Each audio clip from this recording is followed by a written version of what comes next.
രേണുസുതിയുടെ കൺസ്ട്രക്ഷനിൽ complaint വന്നെന്നുള്ളത് ശരിയാവും. പിന്നെ ഇയാൾ ഇപ്പൊ പറഞ്ഞില്ല, മാഡം പറഞ്ഞപ്പോഴാണ് എനിക്കും അത് ഓടിയത്. കാരണം ആ ബിഷപ്പിനൊക്കെ മുന്നിലിട്ടിട്ട് ഇയാൾ സേഫ് സോണിൽ നിന്നിട്ട് കളിപ്പിക്കുന്നു. ഗൈസ്, രണ്ട് ആട്ടുംകുട്ടികളെ തമ്മിലടുപ്പിച്ച് ചോര കുടിക്കുന്ന ചെന്നായുടെ കഥ കേട്ടിട്ടില്ലേ? അങ്ങനെ ഒരു ചെന്നായുടെ സ്വഭാവം കാണിച്ച ഒരാളാണ് നമ്മുടെ KHDC ഫിറോസ്. അതായത് കഴിഞ്ഞ ദിവസം രേണുസുതിയും ബിഷപ്പുമായിട്ട് കുറച്ച് പ്രശ്നങ്ങൾ ഉണ്ടായിരുന്നു സ്ഥലത്തിന്റെ പേരിൽ. ഇതിനെ സംബന്ധിച്ച് ഫിറോസ് ഒരു റിപ്ലൈ പറഞ്ഞിരുന്നു, കൊടുത്ത സാധനം തിരിച്ചു മേടിക്കുന്നത് ശരിയല്ലെന്ന്. എന്നാൽ ഈ ഫിറോസ് നേരത്തെ രേണുസുതി വിവാഹം കഴിക്കാൻ പോവാന്ന് പറയുന്ന ഒരു വീഡിയോയുടെ താഴെ ഒരു കമന്റ് ഇട്ടിരുന്നു, ഇനിയും വിവാഹം കഴിക്കാൻ പോവാണെങ്കിൽ ആ വീട് തിരിച്ചു കൊടുക്കാനായിട്ട്. അങ്ങനെ പറഞ്ഞ ഒരാളാണ് ബിഷപ്പിനെ വിമർശിക്കുന്നത്. ഈ ബിഷപ്പിനെ നെഗറ്റീവ് ആക്കിയിട്ട് സമൂഹത്തിലേക്ക് ഇട്ടുകൊടുക്കുന്ന പോലെയാണ് എനിക്ക് തോന്നിയത്. സത്യം പറയുവാണെങ്കിൽ ഈ ബിഷപ്പിനെ ഇറക്കിയത് ഫിറോസ് ആണ്. പിന്നെ നിങ്ങൾ എല്ലാവരും ഒരു കാര്യം അറിയണം, ആ വീട് പണിയാനായിട്ട് ആവശ്യമായത് ഏകദേശം 25 ലക്ഷം രൂപയാണ്. എല്ലാവരുടെയും കയ്യിൽ നിന്ന് പിരിച്ചു കിട്ടിയത് 50 ലക്ഷം രൂപയാണ്. ബാക്കി പൈസ എവിടെ പോയി? ഷെഫീന ബീബി ഇതൊക്കെ ചോദ്യം ചെയ്തു. എന്നിട്ട് ഫിറോസ് പറയുന്നത് എന്താണെന്ന് വെച്ചിട്ടുണ്ടെങ്കിൽ, ഞാൻ ഒരുപാട് കോടീശ്വരനാണ്, എനിക്ക് ആ പൈസ എടുക്കേണ്ട ആവശ്യമില്ല. പക്ഷെ കണക്ക് പറയണം, കണക്ക് എവിടെ ഫിറോസേ? ഗൈസ്, എനിക്ക് ഇതിനെക്കുറിച്ച് കുറച്ച് കാര്യങ്ങൾ പറയാനുണ്ട്. വീഡിയോയിലേക്ക് പോകുന്നതിന് മുമ്പ് മറക്കാതെ ഈ ചാനൽ ഒന്ന് സബ്സ്ക്രൈബ് ചെയ്യുക. നമുക്ക് വീഡിയോയിലേക്ക് പോകാം. ഇത് ഷിജോ തയ്യൽ എന്ന് പറഞ്ഞ ഒരാൾ ഇട്ട ഒരു കമന്റ് ആണ്. 40-50 ലക്ഷം രൂപ ഇവർക്ക് പിരിഞ്ഞു കിട്ടി. അതിൽ നിന്ന് 15 ലക്ഷം എടുത്തിട്ട് ഒരു വീട് പണിത് കൊടുത്തു. ബാക്കി പൈസ ഫിറോസ് ഒക്കെ എടുത്തു. അങ്ങനെയാണ് ഇദ്ദേഹം പറയുന്നത്. ഈ മരണ സംബന്ധമായിട്ടൊക്കെ പൈസ പിരിക്കുമ്പോഴത്തേക്കും ഹ്യൂജ് എമൗണ്ട് ആണ് വരുന്നത്. ഈ ഗൾഫിലൊക്കെയുള്ള മുസ്ലിം സഹോദരന്മാരാണ് ഏറ്റവും കൂടുതൽ പൈസ ഇടുന്നത്. അവരുടെ മനസ്സിൽ അങ്ങനെ കളങ്കമൊന്നുമില്ല. അവരിങ്ങനെ പൈസ ഇട്ടിട്ട് ചോദിക്കത്തൊന്നുമില്ല എവിടെ പോയെന്നൊക്കെ. അവരോർക്കുന്നത് സത്യമായിട്ടുള്ള സ്ഥലത്തിലേക്ക് ഇത് എത്തുമെന്നാണ്. പക്ഷെ അവരെ പറ്റിച്ചിട്ട് ഈ ചാരിറ്റി നടത്തുന്ന ആൾക്കാർ കുറെ കാര്യങ്ങളൊക്കെ ചെയ്യുന്നുണ്ട്. ചെയ്യുന്നതെന്ന് പറയുവാണെങ്കിൽ മിക്ക ചാരിറ്റിക്കാരും ബാങ്ക് ഡീറ്റെയിൽസ് ഒക്കെ ഇപ്പൊ കാണിക്കുന്നുണ്ട്, ജെന്യൂൻ ആയിട്ടുള്ള ആൾക്കാർ. പക്ഷെ ഇങ്ങനെയുള്ള സംഭവങ്ങൾക്ക് ഒന്നും കാണിക്കണ്ട. അതായത് ഒരാൾക്ക് ഒരു വീട് വെച്ച് കൊടുക്കുകയാണ്, അതൊരു ചാരിറ്റിയാണ്. ആ ചാരിറ്റിയുടെ പുറകിൽ പൈസ പിരിക്കുന്നതിന്റെ ഡീറ്റെയിൽസ് ഒന്നും കാണിക്കേണ്ട ആവശ്യമില്ല. അങ്ങനെ ആരും കാണിക്കുന്നതായിട്ട് ഞാൻ കണ്ടിട്ടില്ല. ഇപ്പൊ ഒരു വീട് ഒരാൾ പണിത് കൊടുക്കുവാണെങ്കിൽ പണിത് കൊടുക്കുന്ന ആൾക്കാണ് ക്രെഡിറ്റ് കിട്ടുന്നത്. കാരണം ഫിറോസ് ഇത്ര പൈസ പിരിച്ചു, അത് ജനങ്ങളിൽ നിന്നാണ് പിരിച്ചത്, അതൊന്നും ആരും ഓർക്കുകയില്ല. വീട് വെച്ചു കൊടുത്തത് ആരാണ്? ഫിറോസ്. അപ്പൊ പൈസ ഇട്ടത് ആരാണ്? ഫിറോസ്. അങ്ങനെയാണ് പല ആളുകളും ഇപ്പോഴും ഓർത്തുകൊണ്ടിരിക്കുന്നത്. പക്ഷെ അത് ഫിറോസിന്റെ പൈസയല്ല, ജനങ്ങൾ ഇട്ട പൈസയാണ്. ഈ രേണുസുതിയുടെ ഇഷ്യൂ നല്ലപോലെ കത്തിക്കൊണ്ടിരുന്നപ്പോൾ രേണുസുതിയുടെ കാര്യങ്ങളൊക്കെ പോയി അന്വേഷിച്ച് എനിക്ക് വീഡിയോ ഇട്ടായിരുന്നു. പക്ഷെ അവരുടെ പേഴ്സണൽ ലൈഫ് അന്വേഷിക്കാനായിട്ട് എനിക്ക് താല്പര്യമില്ല. ഇവിടുന്ന് ഏകദേശം 1 മണിക്കൂറേ ഉള്ളൂ രേണുസുതിയുടെ വീടിന്റെ അങ്ങോട്ട്. ഇപ്പൊ സോഷ്യൽ മീഡിയയിൽ വന്നൊരു കാര്യമാണെങ്കിൽ നമുക്കത് എടുത്ത് റിയാക്ട് ചെയ്യാം. ഇപ്പൊ സമൂഹത്തെ ബാധിക്കുന്ന ഒരു കാര്യം, അതായത് ആർക്കെങ്കിലും ദോഷമായിട്ടുണ്ടാകുന്ന ഒരു കാര്യമാണെങ്കിൽ നമുക്ക് അതിനെക്കുറിച്ച് പറയാം. പക്ഷെ അവരുടെ വീട്ടിലെ പേഴ്സണൽ കാര്യങ്ങൾ അവരുടെ അടുക്കളയിൽ പോയിരുന്ന് ഒളിഞ്ഞു നോക്കിയിട്ട് പറയുന്നത് ശരിയായിട്ടുള്ള കാര്യമായിട്ട് എനിക്ക് തോന്നുന്നില്ല. പിന്നെ ഈ ബിഷപ്പ് എന്ന് പറയുവാണെങ്കിൽ ഒരു സഭയുടെ മേലധികാരിയാണ്. ബിഷപ്പിനെ കുറിച്ച് രേണുസുതി എന്തെങ്കിലും പറയുമെങ്കിൽ അത് ബിഷപ്പിനെ ബാധിക്കും. കാരണം പുള്ളി കുറെ ആളുകളെ റെപ്രസെന്റ് ചെയ്യുന്ന ഒരാളാണ്. അങ്ങനെയുള്ള ഒരാളെ കുറിച്ച് അനാവശ്യമായിട്ട് പറയുമ്പോഴത്തേനും സമൂഹത്തിലേക്ക് അദ്ദേഹത്തിന് ഉണ്ടാകുന്ന ഇമ്പാക്ട് നിങ്ങളൊന്ന് ആലോചിച്ച് നോക്കി. സാധാരണ ഒരാളല്ല, ഒരു സമൂഹത്തെ തന്നെ റെപ്രസെന്റ് ചെയ്യുന്ന ഒരാളാണ് അദ്ദേഹം. മാന്യനായിട്ട് തന്നെ സമൂഹത്തിൽ കാണപ്പെടണം. പുരോഹിതന്മാരെല്ലാവരും അങ്ങനെ തന്നെയാണ്. അങ്ങനെയുള്ള ആൾക്കാരെ വിവാദത്തിലേക്ക് കൊണ്ടിടുന്നത് ശരിയായിട്ടുള്ള കാര്യമല്ല. അത് അയാൾ പറഞ്ഞത് ശരിയാണ്. ഫിറോസ് ഇതിന്റെ ഇടയ്ക്ക് കഴുകേണ്ട പരിപാടി കാണിച്ചത് ശരിയായിട്ടുള്ള നടപടിയായിട്ട് എനിക്ക് തോന്നുന്നില്ല. അപ്പൊ അയാൾ പറയുന്ന കാര്യത്തിൽ ഒരു ന്യായമുണ്ട്, തിരിച്ചു ചോദിക്കുന്നത് ശരിയല്ല. പക്ഷെ രേണുസുതി ഒരുപാട് കാര്യങ്ങൾ അയാളെ കുറിച്ച് നെഗറ്റീവായിട്ട് പറഞ്ഞു. കാരണം അയാളെ രേണുസുതിയായിട്ട് തെറ്റിച്ചത് നിങ്ങളാണ്. ഈ ഫിറോസിനെ കുറിച്ച് ഒരാൾ പറയുന്ന ഒരു വോയിസ് ഉണ്ട്, ഷഫീന മാമിന്റെ ചാനലിൽ നിന്ന് എടുത്താണ്. നമുക്കത് കേട്ടിട്ട് വരാം. ഈ ഫിറോസ് ഗൾഫിൽ ആദ്യം ഒരു KHDC എന്ന് പറഞ്ഞിട്ടുള്ള ഫേസ്ബുക്ക് ഗ്രൂപ്പ് ഉണ്ടാക്കിയിട്ടാണ് സത്യം പറഞ്ഞ കൺസ്ട്രക്ഷൻ ഫീൽഡിലേക്ക് എന്ന് പറഞ്ഞിട്ടുള്ള ഒരു കാൽവെപ്പ് എന്ന് പറയാം. അത് അതിന് മുമ്പ് ഇയാള് DGP എന്തോ വർക്ക് ചെയ്തിരുന്ന ഒരാളാണ്. പിന്നെ കുറച്ചു കാലം ഖത്തറിൽ ഇതാക്കി. കാരണം എനിക്ക് വളരെ അടുത്ത് ഇയാളെ വീട് ഞാൻ കണ്ടിട്ടുണ്ട്. എന്റെ നാട്ടുകാരൻ തന്നെ പറയാം. അതായത് അടുത്ത ഗ്രാമങ്ങളിലുള്ളതാണ്. പുള്ളിക്കാരന്റെ നാട്ടിലൊന്നും ഇയാളെ പറ്റിയിട്ട് ആർക്കും അറിയില്ല. ഈവൻ എനിക്ക് വരെ അറിഞ്ഞിരുന്നില്ല. പിന്നെ കുറച്ച് കഴിഞ്ഞപ്പോഴാണ് എന്റെ ഒരു സുഹൃത്ത്, അവൻ ഫേസ്ബുക്കിൽ കുറച്ച് ആക്റ്റീവ് ആയിരുന്നു. അങ്ങനെയാണ് ഇങ്ങനെ ഫിറോസ് ആളുണ്ട് എന്നിട്ട് പുറത്തുനിന്നൊക്കെ ഒരുപാട് ആൾക്കാർ ഇയാളായിട്ട് കമ്പനിയായിട്ട് വരുന്നൊക്കെ കണ്ടത്. അപ്പൊ നാട്ടിലൊന്നും ഇയാളൊരു കോൺട്രാക്ട് എന്നുള്ള ലെവലൊന്നും അറിയപ്പെടുന്ന ഒരാളല്ല. പിന്നെ ആർക്കും അത്ര ഇഷ്ടമല്ല. കാരണം ക്യാരക്ടർ നമ്മൾ ആരിഫ് ഹുസൈന്റെ ഒക്കെ ഏതാണ്ട് ഒരു ക്യാരക്ടറാണ്. ഞാൻ ഈ ആരിഫ് ഹുസൈനെ കാണുമ്പോൾ സത്യത്തിൽ ഫസ്റ്റ് കമ്പയർ ചെയ്തിരുന്നത് ഈ ഫിറോസിനോടാണ്. കാരണം ഫിറോസ് ഖാൻ പറഞ്ഞ ആള് ഫുൾ ടൈം സോഷ്യൽ മീഡിയയിൽ വളരെ കീനായിട്ട് വാച്ച് ചെയ്തുകൊണ്ടിരിക്കുന്ന ആളാണ്. അപ്പൊ അതിലൊരു സ്റ്റാറായി നിൽക്കാനും കൂടി താല്പര്യമുള്ള ഒരാളും കൂടിയിട്ടാണ്. വേറെ ഒന്നുമില്ലല്ലേ.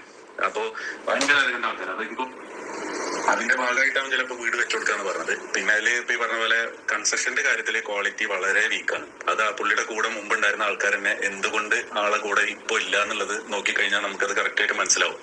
ഇതിൽ പറയുന്നത് എന്താണെന്ന് വെച്ചിട്ടുണ്ടെങ്കിൽ, പുള്ളി സോഷ്യൽ മീഡിയ ഒക്കെ നന്നായിട്ട് ശ്രദ്ധിച്ചു പോകുന്ന ആളാണ്. പുള്ളിക്കറിയാം ഒരു പ്രശ്നം ഉണ്ടായിട്ടുണ്ടെങ്കിൽ ആർക്കിട്ട് എങ്ങനെ കൊട്ടണമെന്ന്. ആളുകളുടെ മൈൻഡ് അറിയാം. എങ്ങനെ സോഷ്യൽ മീഡിയയിൽ വരുന്ന ഒരു കാര്യം എടുത്തിട്ട് ആളുകളെ ഇൻഫ്ലുവൻസ് ചെയ്യാന്ന്. അത് വെച്ചിട്ടാണ് രേണുസുതിക്കെതിരെ ഇദ്ദേഹം തിരിഞ്ഞത്. അതായത് പബ്ലിക്കിനെ മുഴുവൻ രേണുസുതിക്ക് എഗനിസ്റ്റ് ആക്കിയത് ആ ഒരു രീതി വെച്ചിട്ടാണ്. ഇദ്ദേഹം പുറത്തെ ഭിത്തി ജിപ്സം ഉപയോഗിച്ചിട്ടാണ് തേച്ചത്. ജിപ്സം അകത്ത് യൂസ് ചെയ്താൽ കുഴപ്പമില്ല, പുറത്ത് യൂസ് ചെയ്യുവാണെങ്കിൽ നല്ല രീതിക്ക് ഡാമേജ് വരും. അത് ഇദ്ദേഹത്തിന് അറിയാം. ആളുകളെ ആ രീതിക്ക് ഇദ്ദേഹം പറ്റിച്ചു.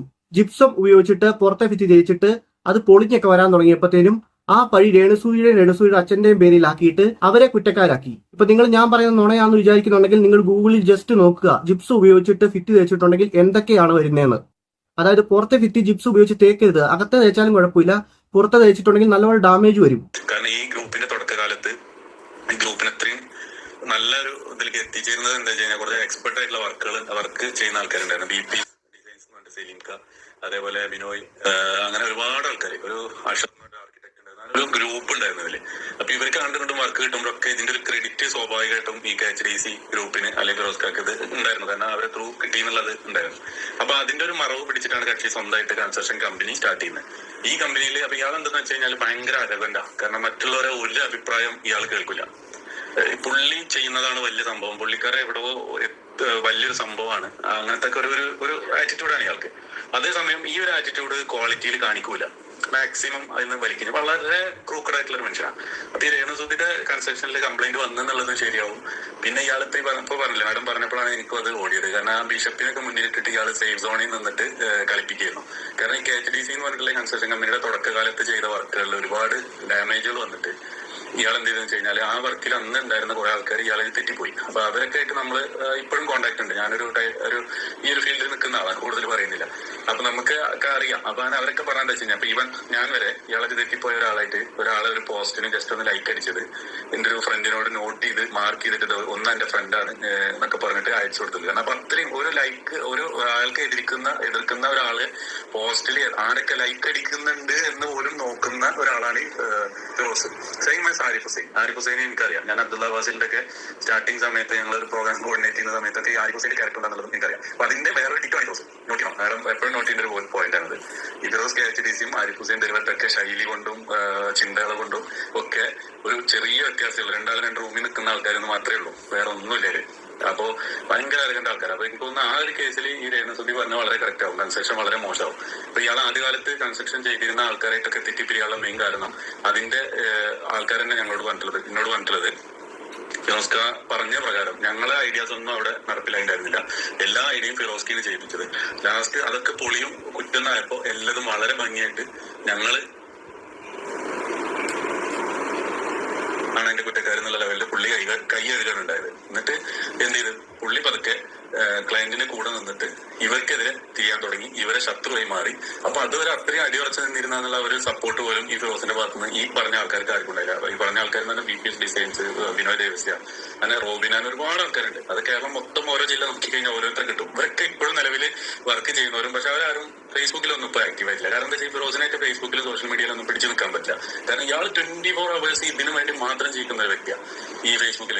ഞാൻ ഇയാളെ എതിർക്കുന്ന ഒരാൾക്ക് ലൈക്ക് അടിച്ചപ്പോ ആ ലൈക്ക് ആരൊക്കെ അടിച്ചിട്ട് നോക്കിയിട്ട് അത് മാർക്ക് ചെയ്തിട്ട് ഒരു ആത്മാർത്ഥ സുഹൃത്തും ഫിറോസ്കാരും കൂടിയിട്ടുള്ള സുഹൃത്തിനെ അയച്ചു കൊടുത്തിട്ട് ആ സുഹൃത്താണ് എനിക്ക് ഇയാളെ ഇൻട്രോഡ്യൂസ് ചെയ്തത്.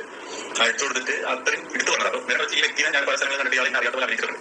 അത് അഭിനയിക്കരുതെന്നുള്ളത് ഈ ഒരു സംഭവത്തിനാണ്. അതായത് ഫിറോസിനെ സപ്പോർട്ട് ചെയ്ത് നിന്ന ഒരാളാണ് ഞാൻ. പക്ഷെ അയാളുടെ കയ്യിൽ ഇത്ര ഉടായ്പുണ്ടെന്ന് ഞാൻ ഇതുവരെ ഓർത്തിരുന്നില്ല. ഇപ്പൊ രേണുസുദിനെ ഏറ്റവും കൂടുതൽ മുതലാക്കുന്ന ഓൺലൈൻ മീഡിയക്കാരാണ്. അങ്ങോട്ട് എന്നിട്ടാണ് ചോദിക്കുന്നത് നിങ്ങൾ കള്ളു കുടിക്കുമോ? അപ്പൊ രേണുസുദി ഞാൻ കുടിക്കും, കാരണം ഒരു കഥയില്ലാത്തൊരു പുള്ളിക്കാരിയാണ്. പുള്ളിക്കാരി എന്താണ് പറയുന്നത് പുള്ളിക്കാരിക്ക് പോലും അറിയത്തില്ല. ഈ ഓൺലൈൻ മീഡിയക്കാരാണ് പുള്ളിക്കാരി പറയുന്ന കാര്യങ്ങളൊക്കെ നെഗറ്റീവ് ആക്കി മാറ്റുന്നത്. പുള്ളിക്കാരി പറയുന്ന നല്ല കാര്യങ്ങളൊന്നും അവർ പുറത്തു വിടുന്നില്ല. ഇപ്പൊ നമ്മൾ രേണുസുദിയുടെ ഒരു ഇന്റർവ്യൂ എടുത്ത് നോക്കിയാൽ അറിയാം, ആ ഇന്റർവ്യൂവിൽ ആദ്യം കൊടുക്കുന്നത് രേണുസുദിയുടെ നെഗറ്റീവ് സൈഡാണ്. എന്നിട്ട് നമ്മൾ ആ വീഡിയോ മുഴുവൻ കാണുമ്പോഴേ മനസ്സിലാകത്തുള്ളൂ ഇതിന്റെ അകത്ത് പോസിറ്റീവ് ആയിട്ടുള്ള കാര്യങ്ങളുണ്ടെന്ന്. പക്ഷെ നെഗറ്റീവാണ് എല്ലാവർക്കും ആവശ്യം, അതുകൊണ്ട് അവർ നെഗറ്റീവാണ് ഫോക്കസ് ചെയ്യുന്നത്. പിന്നെ ഫിറോസ് ഒരു കാര്യം പറഞ്ഞു, രേണുസുദിയുടെ അച്ഛൻ മോട്ടോർ കംപ്ലൈന്റ് ആയിട്ട് മോട്ടോർ നന്നാക്കി തരാൻ പറഞ്ഞെന്ന്. ഒരിക്കലും അങ്ങനെ പറഞ്ഞിട്ടില്ല. ഈ മോട്ടോർ എവിടെ കൊണ്ടാണ് കാണിക്കേണ്ടതെന്നാണ് പുള്ളി ചോദിച്ചത്. പുള്ളിക്ക് അറിയില്ലായിരുന്നു, പുള്ളി ഡൗട്ടായിട്ട് ചോദിച്ചാണ്. അത് പുള്ളി വളച്ചൊടിച്ച് അങ്ങനെയുള്ള രീതിയിലാക്കി. എന്തൊക്കെയായാലും ഒരു സ്ത്രീയെ നെഗറ്റീവ് ആക്കിയിട്ട് അതിൽ നിന്ന് നേട്ടം കൈവരിക്കുന്നത് വളരെ മോശമായിട്ടുള്ള ഒരു പരിപാടിയാണ്.